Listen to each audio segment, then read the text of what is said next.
100 tahun tak cukup menulis sejarahnya, bagai tinta tak sempat kering di lembar rawatan. Dialah mata yang celik sebelum subuh, telunjuknya bukan menunjuk, tapi melakar haluan bangsa. Waktu mula menari di dahi putra kelahiran, alor star cahaya kecil yang bakal menggertak gelap darjat penjajah. Lidahnya bukan sembarang warisan, tiap madahnya ibarat peluru pemikiran. Tangannya menulis dasar, bukan sekadar warkah, wasiatnya pada anak watan, jangan tunduk pada rebah. Dari Langkawi ke Geneva menuju ke gerbang sejarah, dialah doktor yang membedah luka tanah air tanpa bius. Tatkala dunia rabun, dia membidik masa hadapan.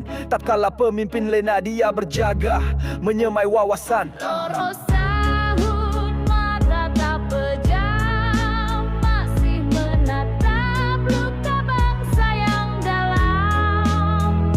100 tahun langkah tak mati, jejaknya abadi di nadi bumi. Tak semua faham bahasa seorang negarawan, kadang bisunya lebih nyaring dari jeritan zaman. Dia bukan malaikat tapi pernah jadi bahtera ketika rakyat karam dalam badai sengketa. Keris di tangannya pernah berbilah, bukan bersengketa, tapi mencoret masa depan atas papan takdir. Dialah tunai suara marhain dalam bilik global, menikam halus dengan diplomasi tajam berakal. Wawasan 2020 bukan angan kanak-kanak, tapi mimpi seorang ayah buat anak-anak yang merangkak. Lalu hari ini kita berdiri atas lantai buminya, menghidu debu keringatnya, mengirap degup safat. Tahun mata tak pejam, masih menatap luka bangsa yang dalam. 100 tahun langkah tak mati, jejaknya abadi di nadi bumi. Kalau bangsa lupa sejarah, bangsa itu bakal dijajah meski tanpa senjata.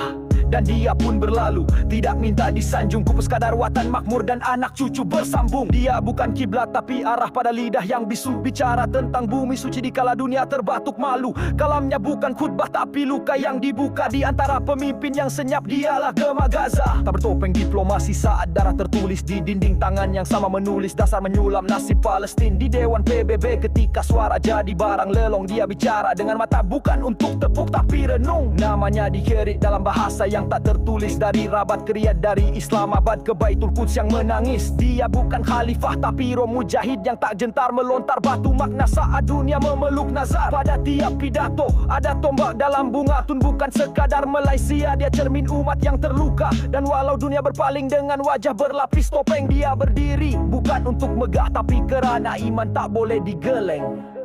Kini dia tidak lagi berlari tapi jejaknya terus hidup pada tiap menara sekolah dan fikrah yang subur. 100 tahun bukan nokta tapi koma dalam hikayat tun, bukan sekadar nama, dia Ruh Tanah Merdeka. Tahun mata tak pejam, masih menatap luka bangsa yang dalam. 100 tahun mata tak mati, jejaknya abadi di nadi bumi.